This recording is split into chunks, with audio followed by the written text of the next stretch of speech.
Groet jou in die wonderlike naam van ons Here Jesus Christus. Maleagi hoofstuk 4 vanaf vers 1. Die dag kom en hy brand soos 'n oond. Die wat teen God in opstand is, almal wat verkeerd doen, sal die kaf wees, en hulle sal verbrand word deur die dag wat kom, sê die Here die Almagtige. Daar sal van hulle nie 'n wortel, nie 'n tak oorbly nie, maar vir julle wat eerbied het vir my naam, sal die son van redding skyn, met genesing in sy strale. Julle sal vry word en bokspring, soos vetgemaakte kalwers. Julle sal die goddeloses vertrap, dat julle so stof onder hulle voete word. Die dag sal ek ingryp, sê die Here die Almagtige.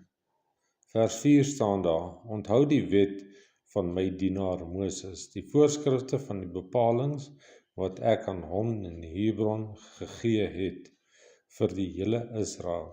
Ek gaan vir julle 'n profeet Elia stuur voordat die dag van die Here kom, die groot en verskriklike dag. Elia sal vaders van kinders met mekaar versoen, sodat ek nie hoef te kom en die land heeltemal te vernietig nie. Amen.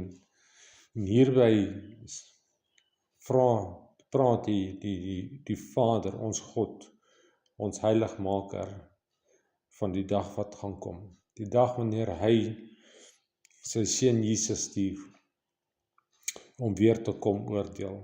Maar voor dit, wat doen God hierso? Hy sê hy stuur vir Elia. Hy sê hy stuur vir Elia om die kinders weer te versoen. Hy stuur om vrede weer te kom maak op die aarde, voordat die Here kom.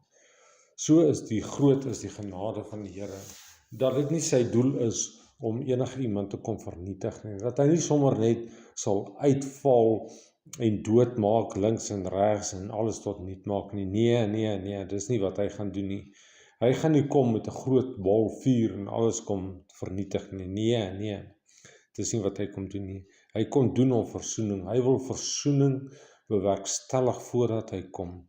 Hy wil vrede op aarde hê voordat hy kom. Hy wil seker maak dat die wat nog miskien 'n kansie het om gered te word, dat hulle gered sal word. Hy wil hê dat waar daar nog 'n kans is vir vredemaking, dat daar vrede gemaak sal word, dat daar liefde op aarde sal wees voordat hy kom. Hy wil nie hê dat enige iemand tot niet gaan nie. Hy wil nie hê dat mense hulle self verloor en spyt is oor hulle besluite wat hy wil maak nie. Hy wil tot op nommer 99 wil hy vir jou 'n kans gee. Tot op nommer 99.9 wil hy seker maak dat almal gered is. Wat 'n wonderlike God dien ons nie. Wat 'n groot God van vrede, van liefde, van blydskap, van geduld en van genade is hy nie. Hy is ons skepper, hy het ons gemaak en gevorm om na sy beeld te wees. Hy wil nie homself vernietig, hy wil nie hê sy eie beeld moet tot niet gaan nie. Hy wil nie hê dat sy skepping wat hy gemaak het, ja, hy word baie keer kwaad, ja, hy word baie keer wil hy die aarde vernietig. Hy het dit al hoeveel keer gesê, selfs in die Ou Testament het hy gesê, hierdie Israel, hoekom het ek julle ooit gemaak? Mens, hoekom het ek jou ooit geskape? Maar daar is vrede en liefde in hom, want dit is tog nog steeds sy skepping, is tog nog steeds wat hy gemaak het. My boetie en my sussie, ek wil vir jou sê dat jy is spesiaal vir God, dat God alles sal gee, net dat jy tot redding kom, dat God alles sal gee en alles al reeds opgeoffer het, en dat hy nog steeds sal opoffer, net sodat jy nie verlore mag gaan nie. Nou dieselfde, wat is ons houding teenoor ander?